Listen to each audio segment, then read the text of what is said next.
we are in South Kensington doing some street photography and comparing the 28 2.8 lens and the recently released 26 2.8 lens. Some of you asked, so we decided to do that. See how they compare with each other, which one is better, which one is the winner. And here I am filming on the 26mm on my Z6. That's Becky, right behind the camera. That's me. Hi, Becky. Hi.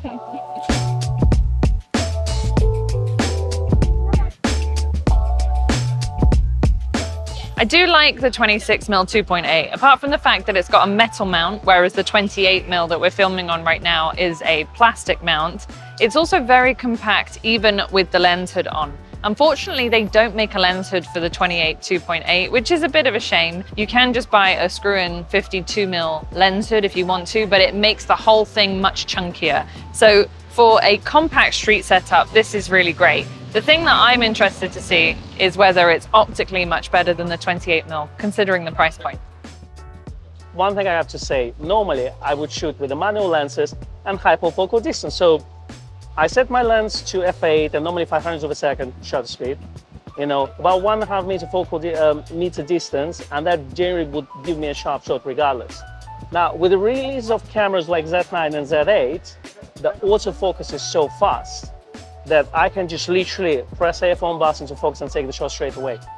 It is highly likely that I'll get 9 shot sharps out of 10. So that's pretty cool. All we need now is actually just a smaller camera, not the big chunkers like this, to make it a proper street photography setup. Oh, here you go, here he comes. Yeah, here we go. Yep, got it. And this, my friend, how you get some panin. Look at that. Very nice. I love the dynamic action on that. Even the last one was pretty good. Were you shooting in continuous? No. Okay. There you go. It can be done. Well, you got depth of field, so you have to watch the master in action. 15th of a second f16. Doesn't matter if it's out of focus. It's going to be there. Yeah. You know.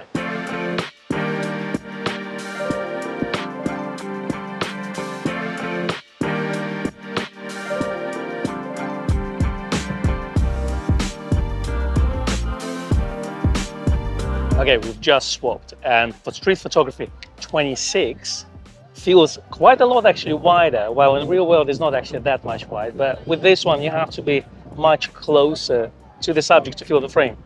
So keep that in mind, getting in for street photography. I personally prefer 28 over it, but everyone can have their own preferences.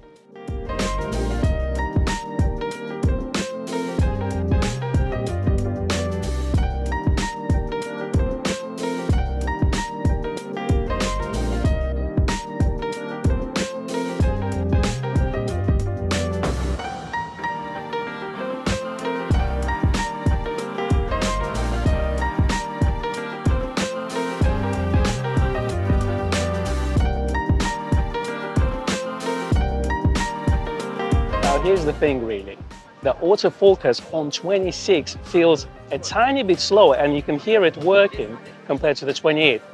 That's actually a surprise. I think it's to do with the size of the lens more than anything else, but here you have it, folks. I always end with a here you have it, folks. Here you have it, folks.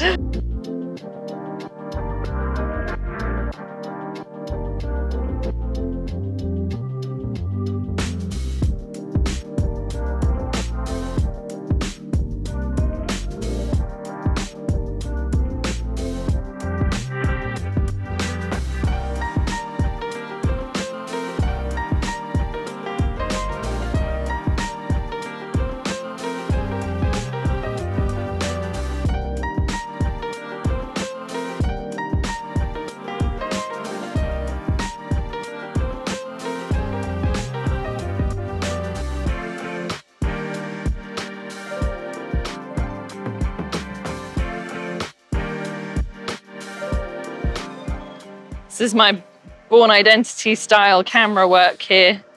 This is, this is Con. On the streets. On the street.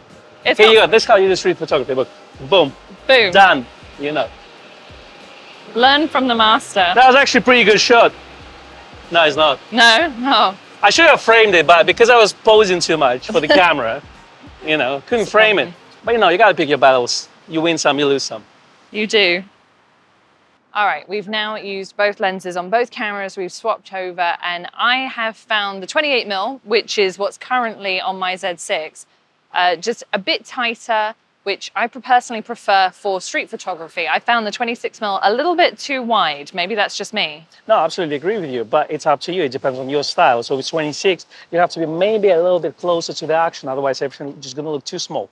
However, if you're into architecture side of things and you just want a slightly wider angle lens, then 26 is better. It definitely feels a little bit wider. And if you somewhere with a large buildings, it's definitely can fit more things in it. So there are horses for courses. Let's talk about vignetting. Both lenses vignette quite heavily at 2.8, although the 26mm is slightly better than the 28mm. The vignetting on both lenses disappears by f5.6, I would say. Agreed. In terms of sharpness, I think that 26 is a little bit sharper. However, for street photography, you probably won't notice difference. You're not going for perfection with your street photography. It's more about capturing that decisive moment, really. So for that purpose, I would say definitely, I would personally prefer 28, but for everything else where critical sharpness is important, then 26 is a better choice. Con has been using both lenses on the Z8.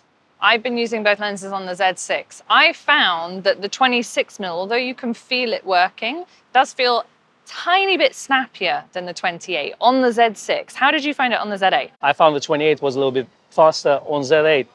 Go figure. I think it's to do with the design of the 26 because it's a lot more compact. You definitely feel that autofocus motor working. And if you are focusing from closest to the first focal distance, that's where you'll notice the main difference. 28 for me was a little bit faster. Build quality wise, we've already said the 26mm is metal whilst the 28mm is plastic. So there's big point in the 26mm's favor on that side of things. In terms of weather sealing, otherwise they feel very similar. Yeah, I mean, people do complain about plastic mount on the 28mm lens compared to 26. Yes, but 28 is half the price of the 26. So for me personally, I would buy 28.